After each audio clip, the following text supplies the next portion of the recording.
કરીએ કરુણા સાગરને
ज्ञान संप्रदाय स्थापक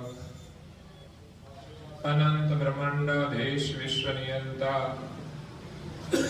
सकलदा सत्कैवलना परम विशेषांश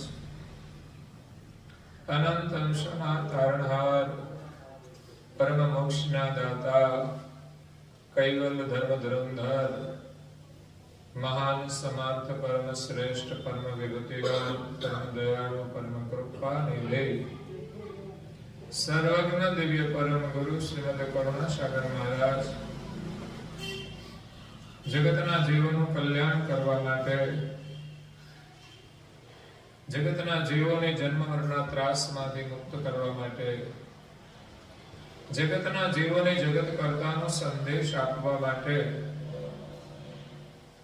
અકળ વિભૂતિનો અતિ દિવ્ય દેહ ધારણ કરી આ વિશ્વની અંદર અંતરિક્ષમાં રહેલા દેવીલોક અને પૃથ્વી પર રહેલા સાતે દીપોમાં પ્રગટ થઈ અને જગત કર્તાનો સંદેશ આપ્યો છે. જંબુદ્વીપની અંદર દિવ્ય પરમ ગુરુ ગુજરાતની અંદર ચરોતર પ્રદેશમાં બાલ સ્વરૂપે પ્રગટ થયા. સારસા નગરમાં નિવાસ કર્યો, ગુરુ ગાદીનું સ્થાપન કર્યો. સારસાની સારસામાંથી સારસાપુરી બનાવી. ગુરુ ગાદી સારસાપુરીમાં નિવાસ કરી ગામડે ગામડે વિચરણ કરીને દિવ્ય પરમ ગુરુ કરુણા સાગર બાપજીએ કૈવલ જ્ઞાન દ્વારા જગત કર્તાનો સંદેશ આપ્યો છે. જે ઉપદેશ જગતના જીવોને આપ્યો છે એ જ ઉપદેશ એમણે ધર્મ ગ્રંથોની અંદર સંગ્રહિત કર્યો છે. દિવ્ય પરમ ગુરુએ પંચદશ ધર્મ ગ્રંથની રચના કરી છે. જ્ઞાન સંપ્રદાયના કુલ 18 ધર્મ ગ્રંથ છે. આપણે પરમ ગુરુના અનુયાયી હોઈએ તો આપણા ઘરમાં બધા જ ધર્મ ગ્રંથો હોવા જોઈએ.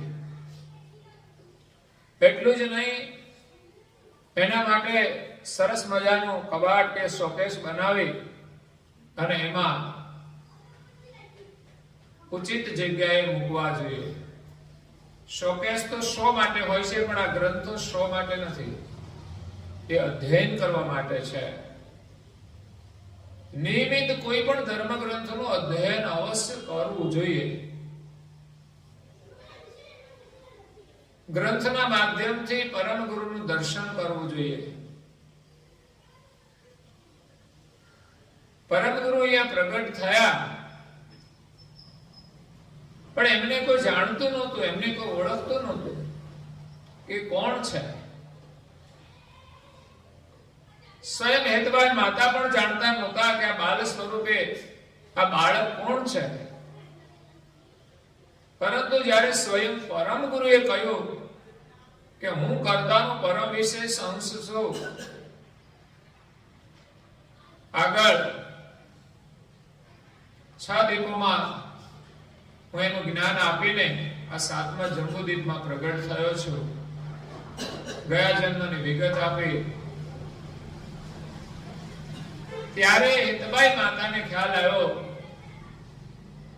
કે વિશ્વના સર્જનહાર અને એમના પરમ વિશેષ અંશ આજે મને બાળ સ્વરૂપ ધારણ કરી અને પુત્ર રૂપે મળ્યા છે, એ તો મારું અહોભાગ્ય છે.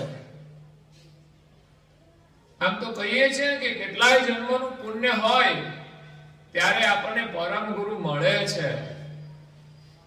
એમ હેતભાઈ માતાનું પણ કેટલાય જન્મનું પુણ્ય હતું ત્યારે દિવ્ય પરમ ગુરુ એને બાલ સ્વરૂપે મળ્યા. પુણ્યનો મતલબ તપ છે એનું, અને એ તપનું પ્રમાણ છે. મોટા ભાગે તો આપણને કોઈને ખબર નથી કે આપણે શું તપ કર્યું છે, પણ હેતભાઈ માતાનું પ્રસંગ તો કહે છે કે ગયા જન્મમાં એમણે કેવું તપ કર્યું અને જંબુદીપની અંદર એને બાલ સ્વરૂપે મળ્યા. એ પ્રમાણ સાથે આપણે વિશ્વાસ રાખીએ છીએ કે આગલા જન્મની અંદર આપણે કંઈક સુકૃત કર્યો હોય, પુણ્ય કર્યો હોય, અને એ કોઈ સામાન્ય પુણ્ય નહીં, ઉગ્ર પુણ્ય. પરમ ગુરુ કહે છે કે સપ્તદીપ નવ ખંડજ મહી કૈવલ વેતા એક જ સહી. ઉગ્ર પુણ્ય તપ જેના હોય કૈવલ વેતા પાવે સોય. ઉગ્ર અને પુણ્ય અને તપ જેનું હોય એને કૈવલ વેતાની પ્રાપ્તિ થાય છે. તો એ રીતે દિવ્ય પરમ ગુરુ આવ્યા, પ્રગટ થયા, પણ જ્યાં જ્યાં ગયા ને ત્યાં એમણે ઉપદેશ આપ્યો છે. એમણે પોતાની ઓળખાણ આપી છે અને કર્તાની ઓળખાણ કરાવી છે. ત્યારે પરમ ગુરુની ઓળખાણ થઈ અને કર્તાની ઓળખાણ થઈ. એ જ રીતે જંબુદીપની અંદર પણ જ્યારે પરમ ગુરુ પ્રગટ થયા, 105 વર્ષ સુધી રહ્યા, એમાં 7 વર્ષને બાદ કરતા 98 વર્ષ સુધી એમણે વિચરણ કરીને જ્ઞાનનો ઉપદેશ આપ્યો છે, લોકોને જાગૃત કર્યા છે. જ્ઞાન સિવાય લોકોમાં જાગૃતિ આવતી નથી. એટલે પરમ ગુરુની ઓળખાણ કરાવવા માટે, ભક્તિ કરવા માટે અને માલિકની ઓળખાણ કરવા માટે જ્ઞાનની પરમ આવશ્યકતા છે. એટલે વર્તમાન સમયની અંદર તો પરમ ગુરુએ બધાને ઉપદેશ આપી, જ્ઞાન આપીને જાગૃત કર્યા, દીક્ષિત કર્યા અને મુમુક્ષુ પણ બનાવ્યા, જિજ્ઞાસુ પણ બનાવ્યા.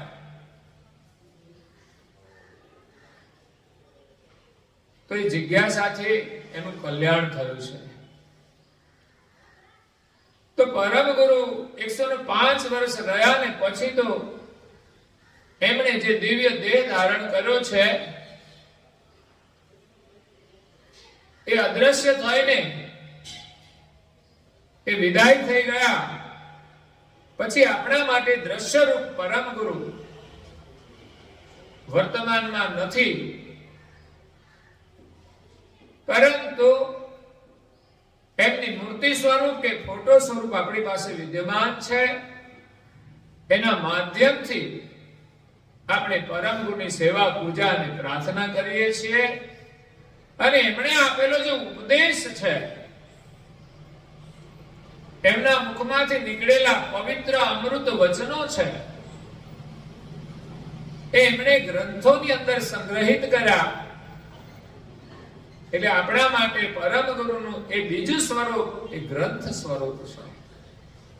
સૌપ્રથમ દિવ્ય દેહ સ્વરૂપ છે અને બીજું આપણને આપ્યું છે ગ્રંથ સ્વરૂપ છે. સાચા અર્થમાં આપણે પરમ ગુરુને સમજવા હશે તો નિરંતર એનો અભ્યાસ આપણે કરવો જોઈએ. પરમ ગુરુનો મહિમા જાણવા માટે, પરમ ગુરુનો મહિમા ગાવા માટે પૂજ્ય શ્રી નારાયણદાસજી મહારાજ શ્રી સિદ્ધાંત ભાવની ગ્રંથની રચના કરી. નહીં તો પરમ ગુરુએ કશું બાકી નથી રાખ્યું, પણ એણે પરમ ગુરુનો મહિમા ગાવા માટે રચના કરી છે. પૂજ્ય શ્રી અચરતબાના હૃદયમાં પણ એ જ ઈચ્છા હતી. એમણે તપ કર્યું 3 મહિના સુધી, પણ એની એક જ ઈચ્છા હતી કે મારા મુખેથી એવા ગ્રંથની રચના થાય, એવા હું ગુણગાન કરું કે વિશ્વના સર્જનહારની ઓળખ સરળતાથી થાય, લોકોને વિશ્વાસ આવે કે ના આ જ એક સર્જનહાર છે. તો એ રીતે આપણે ધર્મ ગ્રંથોની સમજ મળશે તો દુનિયાના જે ભિન્ન ભિન્ન મતો છે એમાં ક્યાંય આપણે રોકાઈશું નહીં, અને આપણું જે નિજ ઘર છે એની આપણને પ્રાપ્તિ થશે. એટલે મહત્વપૂર્ણ છે ધર્મ ગ્રંથો.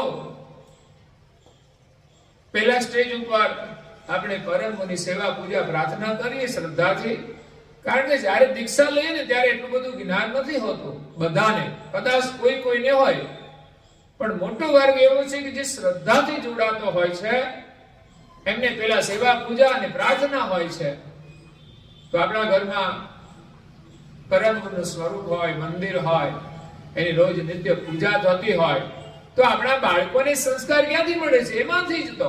એની આગળ કઈ કથા ના કરવાની હોય, કદાચ એ કથા સાંભળે તો એને કઈ ગમ ના પડે.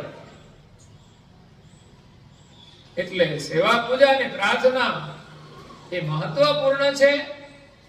તો આપણા ઘરની અંદર હું વારંવાર કહેતો હોઉં છું કે પરંપરા હોવી જોઈએ કે પરિવારના દરેક સભ્યોએ પૂજા પ્રાર્થના અવશ્ય કરવી જોઈએ. બીજા નંબરે ધર્મ ગ્રંથોનું અધ્યયન કરવું જોઈએ, ભલે જેટલું સમજાય તેટલું. પણ આપણી ગ્રંથોની જિજ્ઞાસા હશે ને તો આપણામાં સમજણ આવશે. બાળકો ભણવા જ ન જાય તો એને શું સમજણ મળે? પણ ભણવા જાય છે તો કક્કાથી માંડીને એને અક્ષર જ્ઞાન થાય છે, એની ઘણી બધી સમજણ મળે છે. એ અક્ષર જ્ઞાન દ્વારા જ એ જીવનમાં બધું કાર્ય કરી શકે છે. ભલે કદાચ નોકરી ન મેળવી શકે તો કઈ નહીં, પણ વ્યવહારિક રીતે પણ એ શિક્ષણ ઉપયોગી થાય છે. એમાં ધર્મ ગ્રંથોનું જ્ઞાન છે. એ કદાચ આ જન્મે આપણે મોક્ષ ન મેળવી શકીએ તો કઈ વાંધો નહીં, પણ જ્યાં છીએ ત્યાંથી આગળ જવાનો રસ્તો તો મળશે ને. એટલે કરુણાસાગર બાપજી પંચદશ ધર્મ ગ્રંથોની રચના કરી છે. એ બધા જ ધર્મ ગ્રંથો આપણા ઘરમાં હોવા જોઈએ અને નિત્ય અધ્યયન કરવું જોઈએ. કોઈ એક વ્યક્તિ જાગૃત હોય, અધ્યયન કરે, પછી ધીમે ધીમે એમાં બધાને જોડવા પ્રયાસ કરે કે અઠવાડિયામાં એકવાર બધા બેસીને કરીએ. એમાં બાળકો પણ બેસે, ભલે એને કઈ સમજાય નહીં તો કઈ નહીં, બેસે તો ખરા. અને વધુ નહીં તો 15 મિનિટ કરીએ, જેથી એની સમજણ ન પડે તો પણ વાંધો ના આવે. ધીમે ધીમે રોજ ગ્રંથોનું અધ્યયન કરવાની પરંપરા બનશે ને તો ઘરની અંદર બધા જ સભ્યો જાગૃત થશે, એનામાં ધર્મનું ગૌરવ આવશે.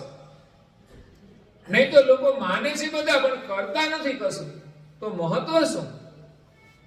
ન આપણે તિલક કરીએ, ન મંત્રની માળા કરીએ, ન કથા શ્રવણ કરીએ, ન ભજન કીર્તન કરીએ, ખાલી માનીએ આપણે કે આપણા ઘરમાં સ્થાપના હોય અને બહુ તો તહેવારો આવે ને, ઉત્સવ આવે મોટો, વર્ષમાં 1 વાર 2 વાર, ત્યારે હાજરી આપી દેવાની. અને એમાં છેલ્લે હાજરી આપીએ તોય ચાલે, પ્રસાદ તો મળે ને કમસે કમ. અને એ પણ જરૂરી છે કે જાગૃતિ ના હોય ને ત્યારે માણસ ત્યાં સુધી આવે ને, એ મહત્વનું છે. એટલે ધીમે ધીમે એને આપણે પરમ ગુરુના શરણમાં લઈ જવાના છે. એટલે વિષય જીવો છે ને એ સદગુરુની પાસે જતા જ નથી, એને સાંભળતા જ નથી. ત્યારે પરમ ગુરુએ કહ્યું કે જાઓ.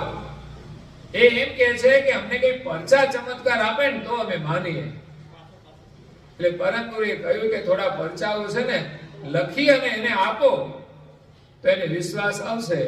અને આજે પણ લોકોને પરચા અને ચમત્કારમાં વધારે વિશ્વાસ છે. કોઈએ વ્રતની આખી ચોપડી છાપી છે તો બધા લોકોને એમાં વિશ્વાસ છે. કોઈ વળી આ વ્રત કરે, કોઈ બીજું કરે, કોઈ ત્રીજું કરે, એનાથી કોઈ નુકસાન નથી, લાભ જ છે.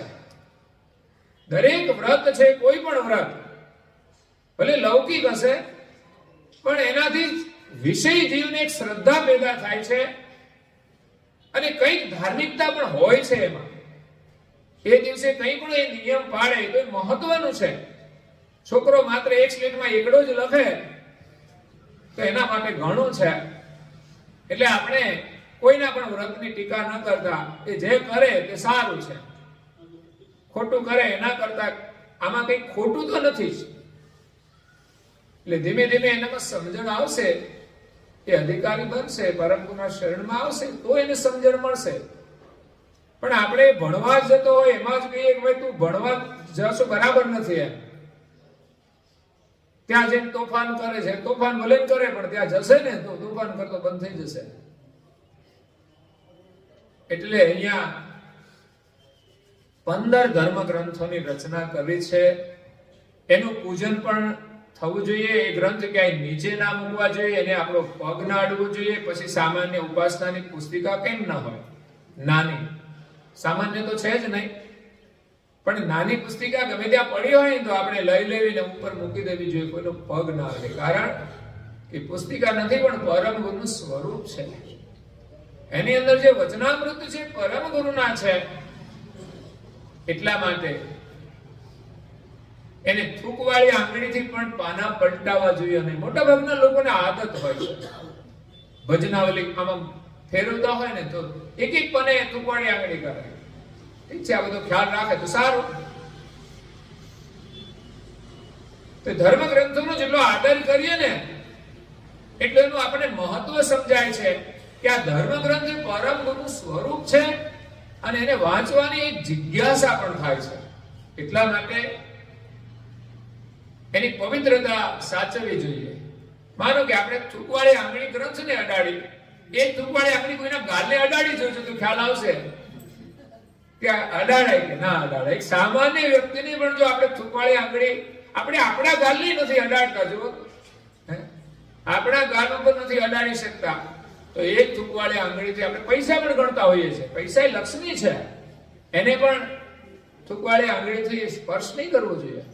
પાણીની વ્યવસ્થા કરીને ગણો તમે, પણ એ લક્ષ્મી છે. 1 રૂપિયો હોય તો એનો અનાદર નહીં કરવો, નહીં તો એકવાર ચાલી જશે ને ત્યારે 1 રૂપિયા માટે પણ ભીખ માંગવી પડશે. એટલે અમને કોઈ રૂપિયો આપે ને તો એમને એમ લાગે કે આ 1 રૂપિયો કોઈ ગરીબનો હશે ને, બહુ મહત્વનો છે. એને તો પૈસાની જરૂર છે છતાં 1 રૂપિયો આપણને આપ્યો છે, એના લાખ રૂપિયા બરાબર હોય છે. એનો જો અનાદર થઈ ગયો ને તો આપણું કાર્ય અધૂરું જ રહી જશે. અને કદાચ કરોડ રૂપિયાનું કામ પૂરું થાય તો એમાં 1 રૂપિયાનું બહુ મોટું યોગદાન હશે, એની ભાવનાનું બહુ મોટું યોગદાન હશે. કારણ કે પ્રપંચ કરીને તો લોકો લાખો આપી દે, પણ પ્રમાણિકતાથી 1 રૂપિયો આપે ને એ લાખ રૂપિયા કરતા કિંમતી હોય છે. એટલે થૂકવાળી આંગળીથી બને ત્યાં સુધી કે ઉપયોગ ના કરો. અને થૂકવાળી આંગળી થાય તો આપણે સ્વચ્છ કરી દેવાનું.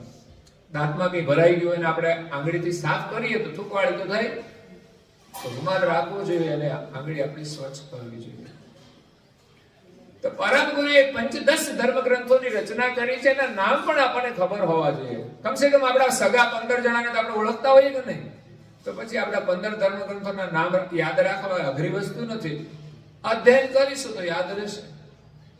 આપણા ઘરમાં છે ને આ જે જગ્યાઓ હોય ને ત્યાં આવા પોસ્ટરો મારી શકાય એવું નહીં. આપણને ગમતું નથી, ચોપાઈઓ છે કે આવા પોસ્ટર જેનાથી બાળકો છે ને વાંચશે. અત્યારે સ્કૂલમાં ભણાવે છે ને તો ત્યાં પોસ્ટરો લગાવેલા હોય છે, કબૂતરના પહેલા અલગ અલગ ચિત્રો. કારણ કે બાળકને કઈ ખબર જ નથી, ચિત્રો દ્વારા અભ્યાસ કરે છે. એમ આપણા ઘરમાં રાખો ને તો તમને સ્વાભાવિક નવરા બેઠા જો નવરા હશો તો શું કરશો? કઈ કામ નથી તો મોબાઈલ ચાલુ કરો, બીજું તો શું કરીએ.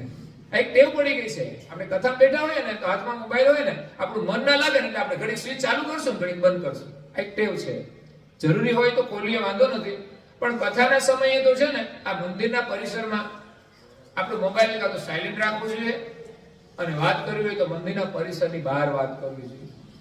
આમ તો પરિસરની મર્યાદા છે કે આની અંદર વાત ના કરવી જોઈએ.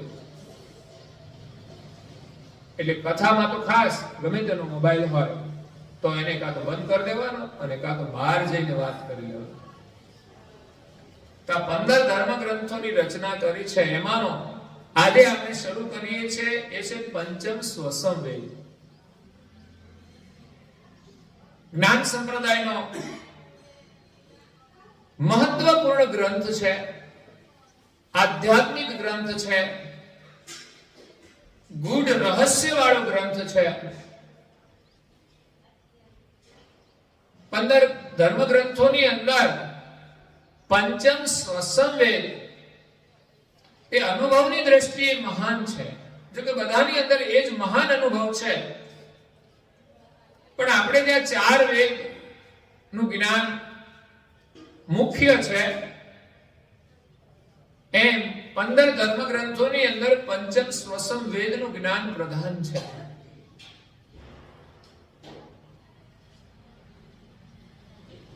તો જે વેદ ગુપ્ત હતો એની ગતિ પણ ગુપ્ત છે. એને દિવ્ય પરમ ગુરુએ આ પંચમ સ્વસમ વેદ દ્વારા પ્રગટ કરી છે. આમ તો પંચમ સ્વસમ વેદને પરમ ગુરુનું સ્વરૂપ પણ કહેવાય છે. જો કે બધા જ ધર્મગ્રંથો એનું સ્વરૂપ છે, પણ આ પંચમ સ્વસમ વેદ છે એ સોહમ સ્વરૂપ છે પરમ ગુરુનું, અને સ્વસમનો અર્થ પણ એ સોહમ થાય છે. એટલે ઋષિમુનિએ સોહમનું ભજન કર્યું છે, પણ એનો પાર ન પામી શક્યા કે આ સોહમ પદ છે શું. ભજન કરી અને સ્થિર થઈ ગયા કે સોહમ બ્રહ્મ છે અને આપણે પણ બ્રહ્મ છીએ. તો બ્રહ્મમય બની ગયા, બ્રહ્મ સ્વરૂપ થયા, બ્રહ્મ ભાવમાં ડૂબ્યા, બ્રહ્મમાં ભળી નથી શકતા.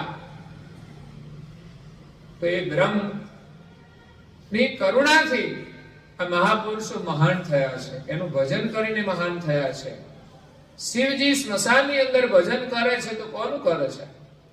એ જ પંચમ સ્વસમ વેદનું ભજન કરે છે.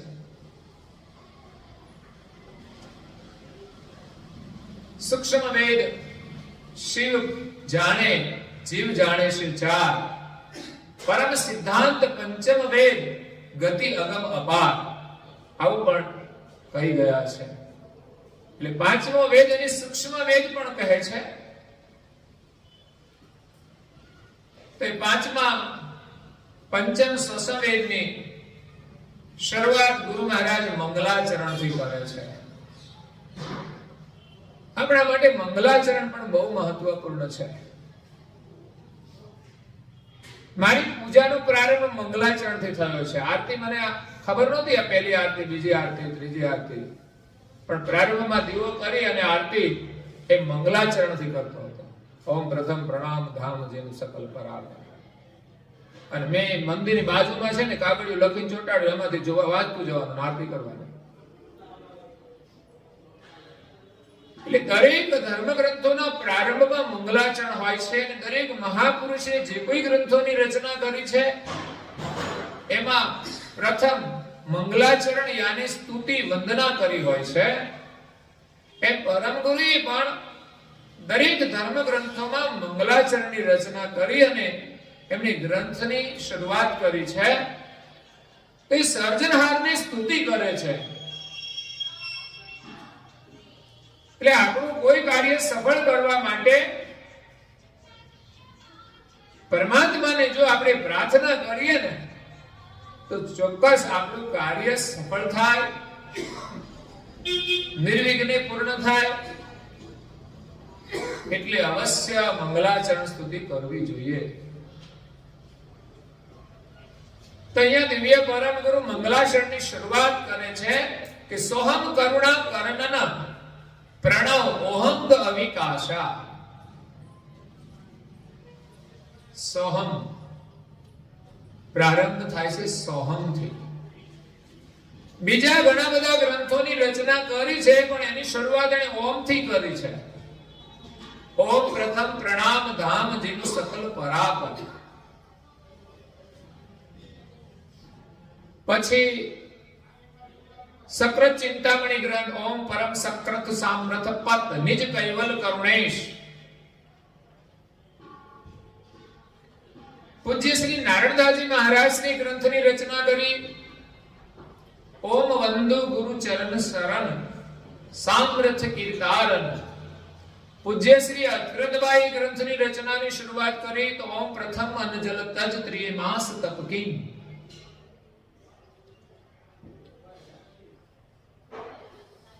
વિજ્ઞાન સક્રત મણિદીપ ગ્રંથની રચના કરી તો ઓમ નમો નિર્વાણ.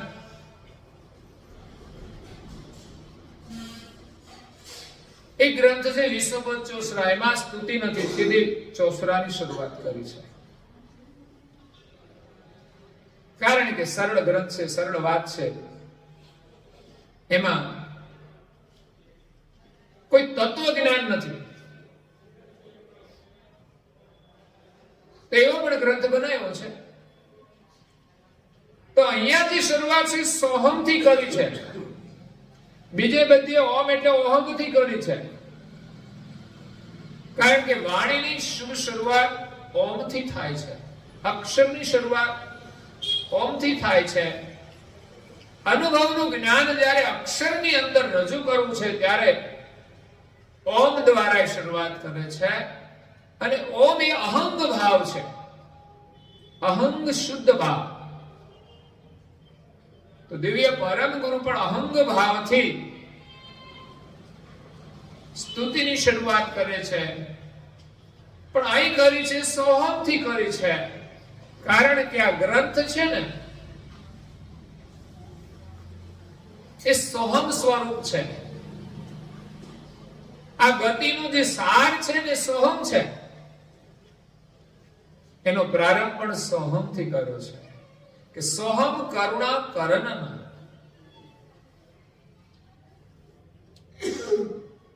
સોહમ રૂપી કરુણા કરીને પ્રણવ ઓહંગ અવિકાશા.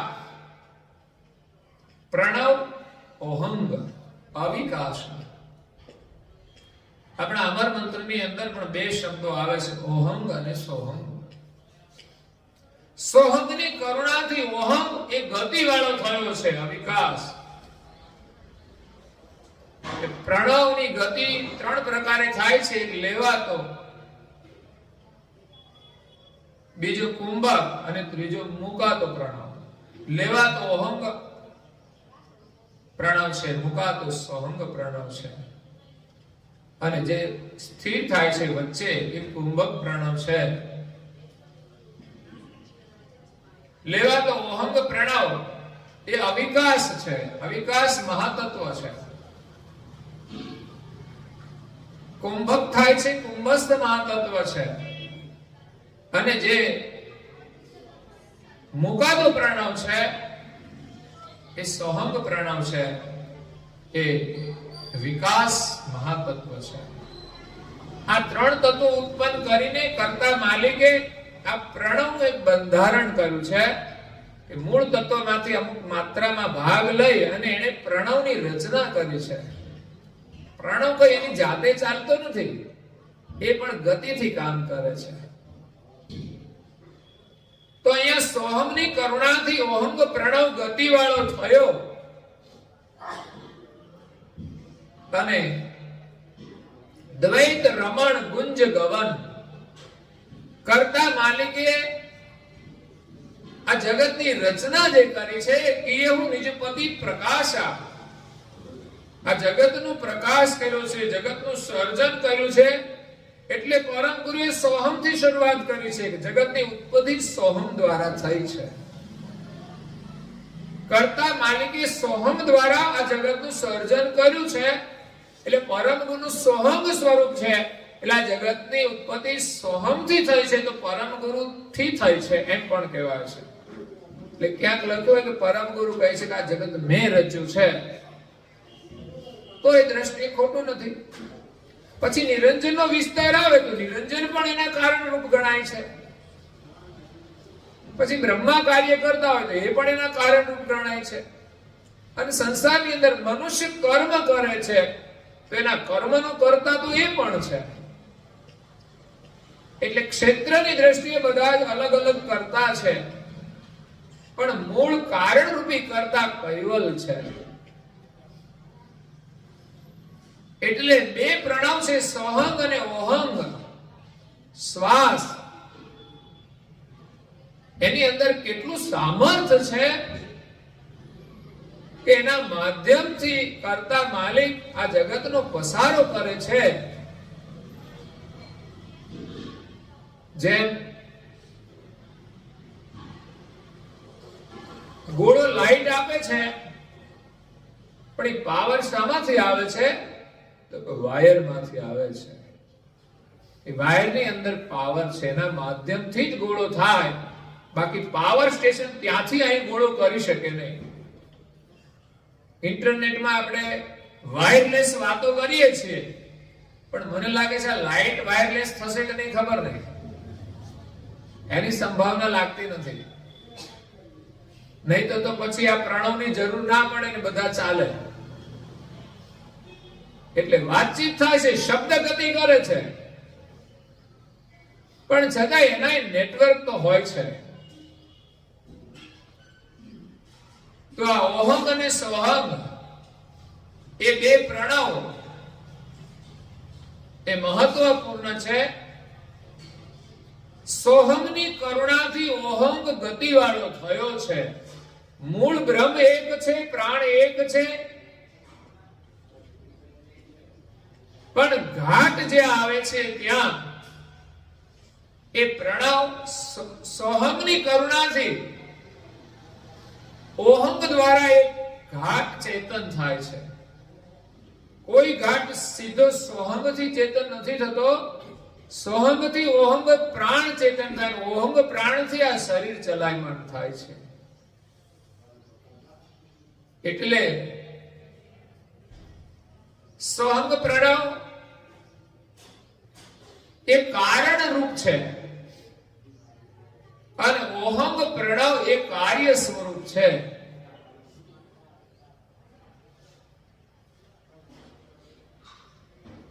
તો આ જગતનું જે સર્જન થયું છે એ કૈવલ કરતા એ સોહમની કરુણાથી આ બ્રહ્માંડની અંદર પણ ઓહંગ પ્રણવ છે, જેનાથી આ બ્રહ્માંડ પણ સચેતન છે, ક્રિયાશીલ છે. બ્રહ્માંડમાં પણ જે કઈ ક્રિયાઓ થાય છે, 14 લોક પણ છે, તે બધાનું સર્જન થયું છે એ ઓહંગ પ્રણવથી થયું છે.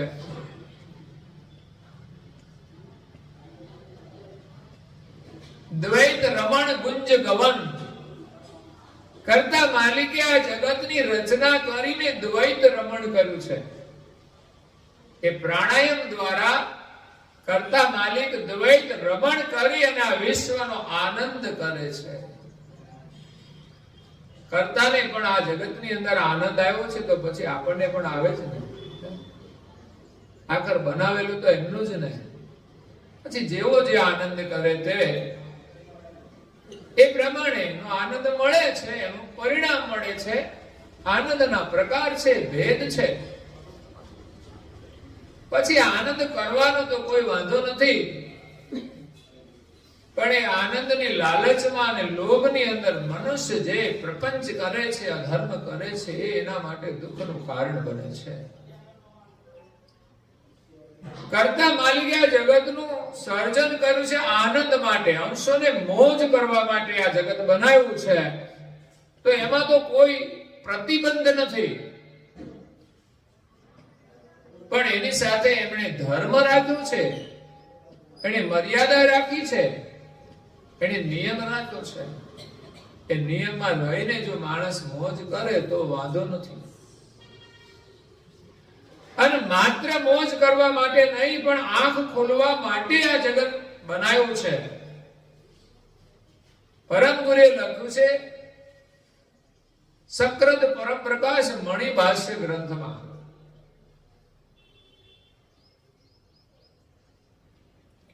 કે કર્તાને આ જગતમાં જડ પદાર્થો બનાવવાનું કારણ શું? તો કે અંશોને મોજ કરવા માટે અને એની આંખ ખોલવા માટે. તો મોજ તો બધા કરે છે, પણ કોઈ આંખ ખોલતું નથી કે આ જગત કેવું સરસ બનાવ્યું છે. કોઈ પણ વસ્તુનું અવલોકન કરીએ તો એક વિચાર આવે કે આ બન્યું કેવી રીતે. કોઈ માણસે બનાવ્યું છે એટલું જ નહીં, મૂળમાં જઈએ ને તો બધું માલિકનું બનાવેલું છે. કદાચ માનીએ કે માણસે બનાવ્યું છે, તો આવો માણસ કોણે બનાવ્યો? એ કઈ આપોઆપ તો બનતો નથી. કોઈ મા બાપની ઈચ્છા ખરી કે અમે આ છોકરાને આ બનાવીએ, જન્મ આપીએ આ જ છોકરાને? ના, જન્મ પછી જે કઈ થાય તે ખરું. પ્રયાસ કરે છે લોકો, ભણાવે ગણાવે. તો એ બધી રચના માલિકની છે, કર્મ આધીન છે. તો દરેક વસ્તુને જોઈને આપણે ભગવાન યાદ આવવા જોઈએ. કોઈ સારું મકાન જોઈએ તો સારું તો છે, પણ એ મકાનમાં જ આપણે જો મોહમાં રોકાઈ જઈએ ને તો મકાનનું સ્મરણ કરીશું, પણ મકાન સુંદર છે, તેની સુંદરતાને જોઈને જો ભગવાન યાદ આવે કે ભગવાને મને આવું સુંદર મકાન આપ્યું છે, તો આ સુંદર મકાનમાં હું ભગવાનનું ભજન કરું. એ જ રીતે કોઈને સુંદર શરીર મળ્યું હોય તો એના કર્મને લઈને મળે છે, એનું અહોભાગ્ય છે. પણ એ સુંદર શરીરને જોઈને એના રૂપની અંદર એ મોહિત થઈ જાય તો એ દુખી થાય છે, પણ એની સુંદરતા જોઈને ભગવાનને ધન્યવાદ આપે તો એ ભગવાનનું ભજન થશે. તો એ જીવનમાં ખુશ રહેશે. તો એ રીતે કરતા માલિકે આ જગતની રચના કરી અને એની અંદર રમણ કરી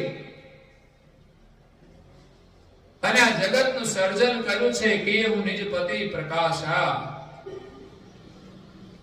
તે કાયમાં કૈવલ કુલએ કલમલે અરસુ અતિ પરમ પર પરમ સર્વ સિર પર સદ પરસુ. તે કાયમાં કૈવલ કુલએ કલમલે અરસુ અતિ પરમ પર પરમ સર્વ સિર પર સદ પરસુ. તેહી કાયમ કૈવલ કુલ, એ જ કાયમ છે માલિક, જેને આ જગતનો પ્રકાશ કર્યો સોહંગ પ્રણવ અને ઓહંગ દ્વારા. એ જ કાયમ કૈવલ કુળ છે બધાનો. એકલમલ અરસુ, અંતરિક્ષની અંદર એ કરતા માલિક એકલા રહેલા છે. કશું નહોતું ત્યારે એકલા હતા. તો એકલા હોય તો સ્વાભાવિક ઈચ્છા થાય કંઈક કરીએ, અને કંઈ કરવાની ઈચ્છા થાય તો પછી ઊંઘી જઈએ, બીજું તો શું કરવાનું. પણ કરતા માલિક એકલા હતા તો એને પણ ઈચ્છા થઈ કે આવું જગત બનાવીને આનંદ કરીએ. પણ એ કરતા માલિક આ જગત બનાવીને એમાં ફસાતા નથી, એમાં રોકાતા નથી, કે કોઈ પ્રકારનું પ્રપંચ કરતા નથી, જગતની બહાર આવે છે. એમ આપણે જે કઈ ખેલ કરવો હોય ને કરવાનો, પણ આપણે એની અંદર ફસાઈ નહીં જવાનું, આપણે એનાથી ન્યારા રહેવાનું. ભજીયા બનાવ પણ ભજીયાની અંદર નહીં જતું રહેવાનું, પણ ભજીયાથી બહાર રહી અને મોજ કરવાની. ભજીયા જતા રહે તો પછી જરા જરૂરથી વધારે ખવાઈ જાય અને પછી તકલીફ થાય. એ રીતે આપણે સંસારમાં ફસાઈ જઈએ છીએ, ભગવાનને ભૂલી જઈએ છીએ. એ જ મોટા દુઃખનું કારણ છે. અતિ અપરંપર પરમ, વિશ્વના સર્જનહાર બધાથી પર રહેલા છે, પરમ ગતિ છે એમની, પરમ ધામમાં છે, પરમ પતિ છે. એને પરમ શબ્દ લાગે. જે અપરમ છે એની પણ પાર. બ્રહ્મ અપરમ છે અને કરતા માલિક અપરંપાર છે. અપરમ મતલબ એ બ્રહ્મ એની અંદર કોઈ કર્તૃત્વ શક્તિ નથી.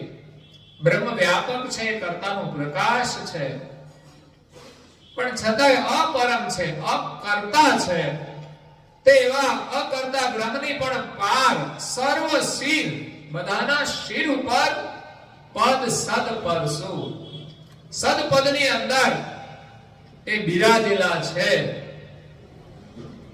એવા સર્જનહારનું વર્ણન અહીંયા દિવ્ય પરમ ગુરુ કરે છે, એમની ઓળખાણ કરે છે, અને એમની સ્તુતિ કરે છે.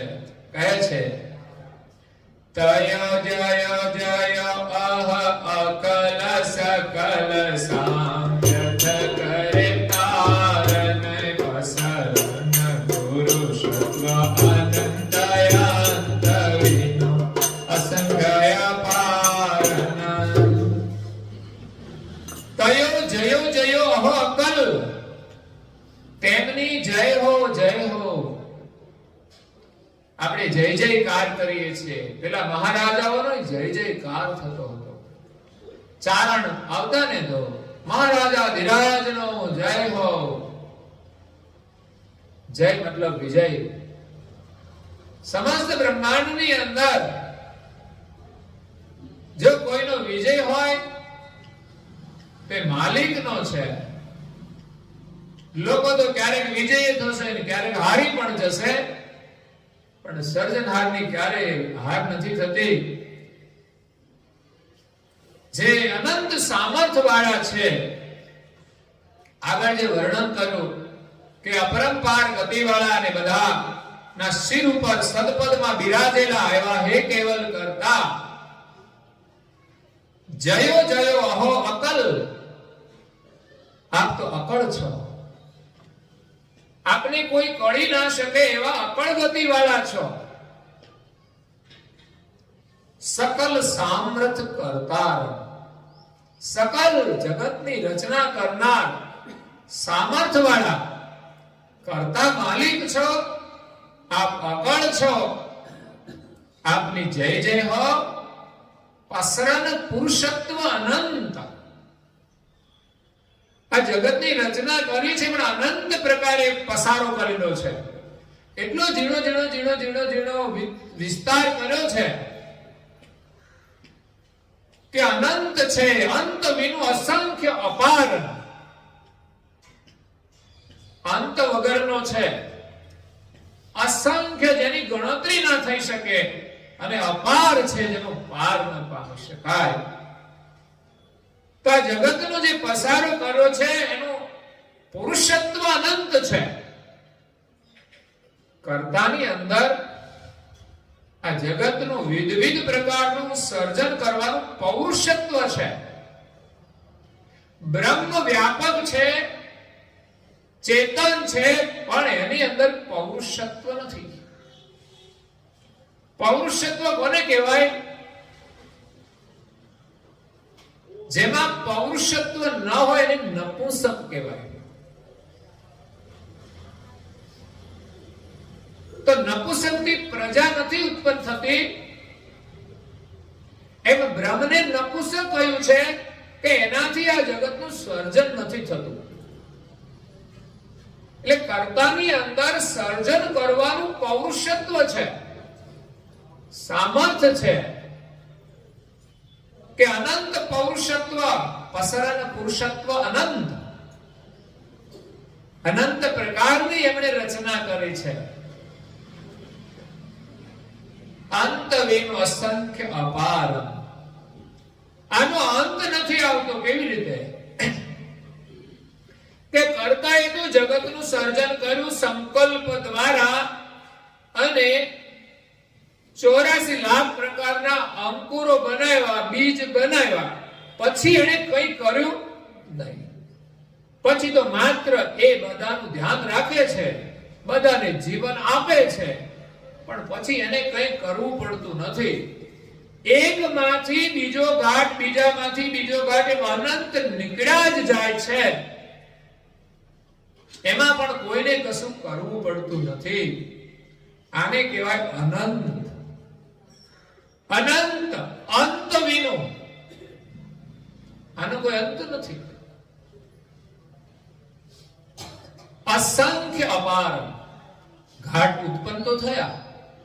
ગણતરી પણ આપી કે 84 લાખ પ્રકારના શરીરો બનાવ્યા છે, પણ આજે કોઈ ગણતરી કરી શકશે કે દરેક યોનિની અંદર કેટલા ઘાટો આ પૃથ્વી પર વિદ્યમાન છે? પહેલા તો આપણે 84 લાખ જ ને ભેગા કરી શકીએ. 14 લાખ પક્ષીની જાત છે, ભેગી કરો. વિજ્ઞાન સંશોધન કરે, શોધ કરે, તોય 14 લાખ ભેગા નહીં કરી શકે. વનસ્પતિની જાતિ 18 લાખ સ્થાવર જાતિ છે, ભેગી નહીં થાય. 10 લાખ પશુ જાતિ છે, ગણતરી કરે તો લાખ કરે તો સારું કહેવાય. પણ પરમ ગુરુએ જે 84 લાખ પ્રકારનું વર્ણન કર્યું છે એ પ્રમાણે 10 લાખ જાતિ છે, 10 લાખ કીટ જાતિ છે, 7 લાખ પશુ જાતિ છે, 13 લાખ મનુષ્યની જાતિ છે, 22 લાખ જળચર જાતિ છે. આ બધા મળીને 84 લાખ શરીર થાય છે. તો એ 84 લાખની ગણતરી નથી થતી, અને એક એક ઘાટની અંદર અત્યારે કેટલા જીવ, મચ્છર કેટલા, માકડ કેટલા, એ બધાની ગણતરી કરો તો કોઈનાથી થઈ શકે તેમ છે? આ બધાનું ધ્યાન કોણ રાખે છે? આપણાથી તો એક ઘાટ, એક યોનિના ઘાટની ગણતરી ના થાય તો ધ્યાન તો શું રાખવાના? આખા વિશ્વનું હેન્ડલ કરે એવું કોઈ નથી. એ બધા જુદા જુદા રાખવા પડે છે, અલગ અલગ વિભાજન થઈ ગયા છે, ત્યારે હેન્ડલ થાય છે. તો આ સંખ્યા અસંખ્ય છે. મનુષ્યની ગણતરી નોર્મલી થતી હોય છે, એ સિવાય ઘાટોની કોઈ ગણતરી નથી. તો અસંખ્ય અપાર, જેનું પાર ન પામી શકાય એવી રચના જગત કરતાએ કરી છે. એ સામ્રત કરતાની જય જય હો. એમ પરમ ગુરુ અહીંયા ગુણગાન ગાય છે. અંતિમ ચોપાઈ લઈએ. વિવિધે ભાત્ય વિગતં ગયાંગ ભિન્ન ગણવનિરૂપં સમલક્ષાક્ત જીનુ સરલ ચરલ કરનયનોપમ. વિવિધિ ભાત વિગતંગ અંગ, વિધ ભાતનું વિગત વાળું, વિધ પ્રકારના અંગો વાળું, ભિન્ન ભિન્ન અહીંયા ગ્રંથની અંદર વર્ણન કરવામાં આવશે. અહીંયા લખ્યું ને કે વિવિધ પ્રકારનું જગત બનાવ્યું છે, અસંખ્ય ગતિવાળું. તો જેનો કોઈ પાર ન પામી શકાય એવું જે જગત બનાવ્યું છે, એનું વિવિધ ભાતનું જે જગત છે એનું વિગતવાર દરેક અંગોનું વર્ણન આ ગ્રંથમાં આવશે. એટલે બહુ સાંભળવા જેવો ગ્રંથ છે, વાંચવા જેવો ગ્રંથ છે, અભ્યાસ કરવા જેવો ગ્રંથ છે. સમલ શક્ત, જેનું સરળ, સમસ્ત બ્રહ્માંડની અંદર જેની શક્તિ સરળતાથી સમાયેલી છે, સહજતાથી, સરળ, જે ગતિ કરે છે. કુલ કરણ અનુપમ, સમસ્ત જે જગત બનાવ્યું છે ને અનુપમ બનાવ્યું છે, એમાં માલિકની જે શક્તિ છે સરળતાથી ગતિ કરે છે. એ વિવિધ પ્રકારની રચનાનું ભિન્ન ભિન્ન પ્રકારનું વર્ણન આ ગ્રંથની અંદર કરવામાં આવશે.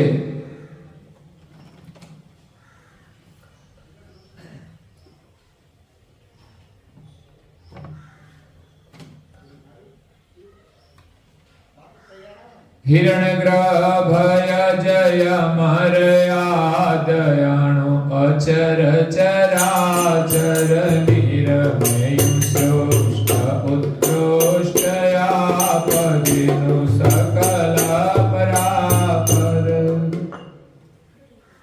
હિરણ્ય ગ્રભ અજ અમર આદ્ય, આ જગતની રચના જે કરી છે એ હિરણ્ય ગર્ભ ગતિથી કરી છે. જે ઉત્પત્તિ થઈ આદ્ય ત્યારથી એ જે ક્રમ છે હિરણ્ય ગર્ભ એ નિરંતર ચાલે છે. અણુ અચર ચરાચર નાના અણુ જેવા જીવથી માંડી સ્થાવર અને જંગમ દરેક પ્રકારના જે શરીરો છે એ કર્તાની હિરણ્ય ગર્ભ ગતિથી નિરંતર ક્રિયા કરે છે. એક ઘાટમાંથી બીજો ઘાટ ઉત્પન્ન થવો એ કર્તાની હિરણ્ય ગર્ભ ગતિ છે. બીજો ઘાટ જે ઉત્પન્ન થાય છે એની અંદર પણ કર્તાએ એના અંકુરો મૂકેલા હોય છે કે જેથી એમાંથી બીજા શરીરો ઉત્પન્ન થાય છે. નહીં તો આ શરીરમાં રહેલો જે અંશ છે એ પણ કોઈ નવા ઘાટોનું સર્જન કરી શકતો નથી. પણ એ ઘાટમાં આવે એ શરીરને ચેતન કરે અને પ્રકૃતિના નિયમ અનુસાર એ શરીરમાં વર્તમાન કરે છે. ત્યારે પુરુષ પ્રકૃતિના સંબંધથી શરીરની અંદર રહેલા જે બીજકો છે એના માધ્યમથી નવા શરીરોનું નિર્માણ થાય છે. આ હિરણ્ય ગર્ભ ગતિ છે, સ્થાવર અને જંગમ બધાની અંદર એ થાય છે. આપણે તો માણસનું કા ધ્યાન રાખીએ થોડું ઘણું, પરંતુ પ્રાણી પશુ પંખી બધાની અંદર આ પ્રક્રિયા થાય છે. એનું કોણ ધ્યાન રાખે છે? પણ માલિક આ સમસ્ત સૃષ્ટિનું એવું સર્જન કર્યું છે હિરણ્ય ગર્ભથી, એટલે કર્મ આધીન પાછું થાય છે. ઓછા વત્તા ઘાટ થાય, કોઈ આપોઆપ નથી થતા, કર્મને આધીન જ થાય છે. તો એવી અદ્ભુત રચના કરી છે કે આ સારી સૃષ્ટિનું મેનેજમેન્ટ કરનાર માલિક કેવા હશે, એને મળવાની ઈચ્છા થાય આપણા હૃદયની અંદર. નિર્મય સૃષ્ટ ઉત્કૃષ્ટ, આ સૃષ્ટિનું જે નિર્માણ કર્યું છે પરમ ઉત્કૃષ્ટ છે. આપ જેનું સકલ પરાપર, એ જે કંઈ સર્જન કર્યું છે એમાં એ જગતની રચનાથી આપ પર રહેલા છો. પરાપર, પરાપર. પરા એક વાણી છે, પ્રણવમાંથી ઉદ્ભવેલી પરા, એટલે એને ક્રત કહેવાય. પરા એક ક્રત છે. તો એ ક્રતની જે રચના છે એ પ્રણવમાંથી થાય છે, ઓમમાંથી થાય છે. તો મૂળ પરા એ ઓમમાંથી પેદા થાય છે. તો ઓમકારની પર માલિક રહેલા છે. તો એવા સર્જનહારની પરમ ગુરુ અહીંયા સ્તુતિ કરે છે અને કહે છે સર્વઉત ઈત તીત તખતય ખત કો ગતિ ન પ્રસિત વિતુ તદેવય ખેવ ખુદ ખલક પલકમાં અખિલ દેવોનું બીજ સૃજલ સમસ્ત હેતુ. સર્વઉત ઈત તીત તખત અકથ્ય, આ બાજુ એટલે મૃત્યુલોક, ઉત અને ઈત દેવલોક, તીત એનાથી પર જે સર્જનહાર છે એનું તખત, એનું સ્થાન, એનું સિંહાસન, એનું ભુવન એ અકથ્ય છે. આ જગતમાં એને કોઈ જાણતું નથી અને એના વિશે કોઈ વર્ણન કર્યું નથી અને વાણીથી એનું વર્ણન થઈ શકે તેમ પણ નથી. કોહુ ગતિન પ્રસિદ્ધ વિત્તુ, આ જગતની અંદર એ ગતિનો કોઈએ અનુભવ કર્યો નથી. સ્પર્શનો મતલબ પ્રસિદ્ધ, વિત્ત જે કર્તાનું જે વિત્ત છે, કૈવલ ધામ છે, એનો આનંદ છે, એનો સ્પર્શ કે અનુભવ કોઈએ કર્યો નથી. તદેવ અખેવ, એ અખેવ છે, એનો ક્યારે અંત નથી, નાશ નથી. ખુદ ખલક પલક માહી, એવા જે સર્જનહાર છે જેણે પલકની અંદર આ ખલકનું સર્જન કર્યું છે, એ અખિલ જીવોનું બીજ સૃજલ સમસ્ત હેતુ. સમસ્ત જીવોનું બીજ કરતા માલિકે જે પોતાના હેતુથી ઉત્પન્ન કર્યું છે, એનો હેતુ એ છે સમસ્ત વિશ્વના જેટલા પણ બીજ છે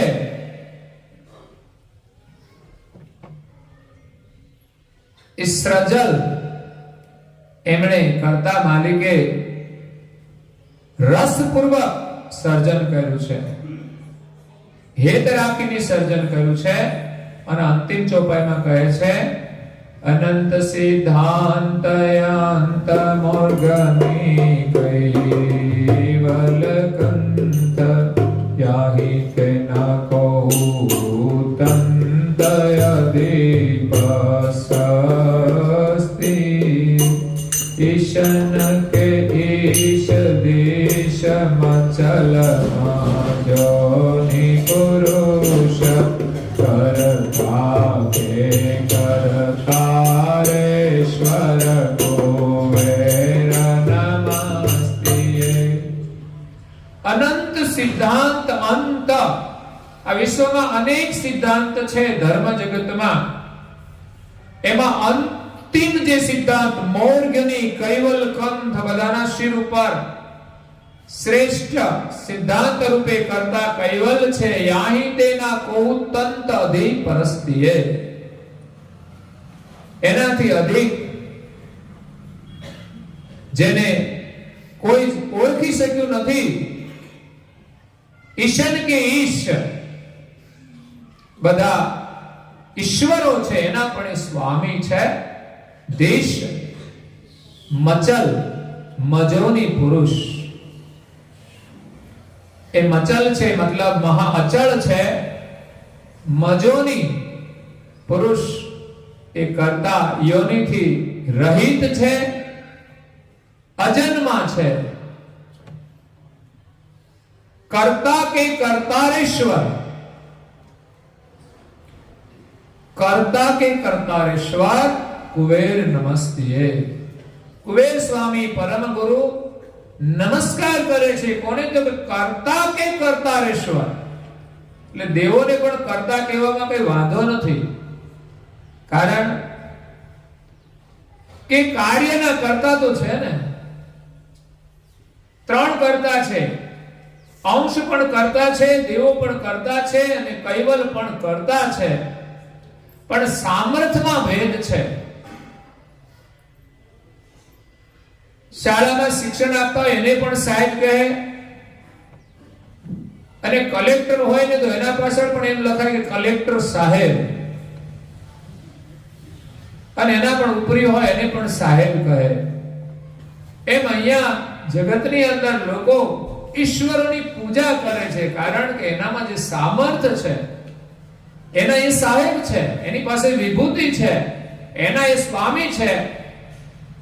તો મોટા ભાગે દુનિયા તો ભૌતિક રીતે દુખી છે, અને સુખી થવા માટે બધા દેવોની આરાધના કરે છે. તો એમાં કઈ ખોટું નથી. તો કોઈને ભૂત વળગ્યું હોય ને ત્યારે પછી એવા ઉતારનારા પાસે જવું પડે. બીજે જ્ઞાની પાસે લઈ જાય તો ભૂત ના ઉતરે. એટલે દરેક વસ્તુ પોતાના સ્થાને યોગ્ય છે. એટલે દરેકનું જે સામર્થ્ય છે, જે ક્રિયાઓ છે, બધાને કરવા દેવાની સહજતાથી. ભક્તિ એ કોઈ જબરજસ્તીથી થવાની ક્રિયા નથી. હા, એને સહજ રીતે આપણે કઈ સમજણ હોય, આપણો વ્યવહાર હોય, એનાથી એને સમજણ મળે તો ઠીક છે, પણ એની પાસે એની સાથે દુરાગ્રહ આપણે રાખવું જોઈએ નહીં.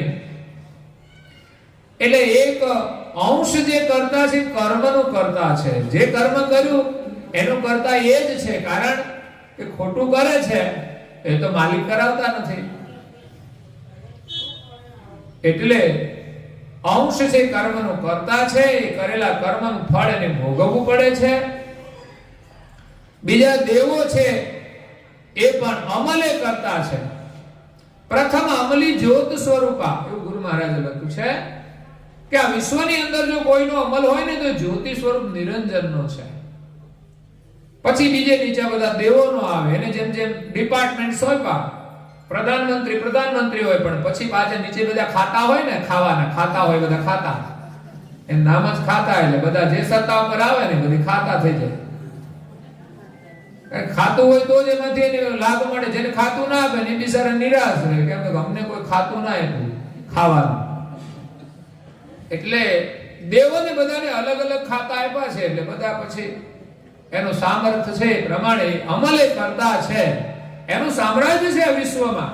કરતા એ સામર્થ્ય આપ્યું તો એ સામ્રાજ્ય છે ને એની પાસે. ભલે દેશના વડાપ્રધાન ગમે તે હોય, પણ અહીંયા જે ગુજરાત રાજ્યમાં પાવર કોનો ચાલે તો કે એના મુખ્યમંત્રીનો ચાલે.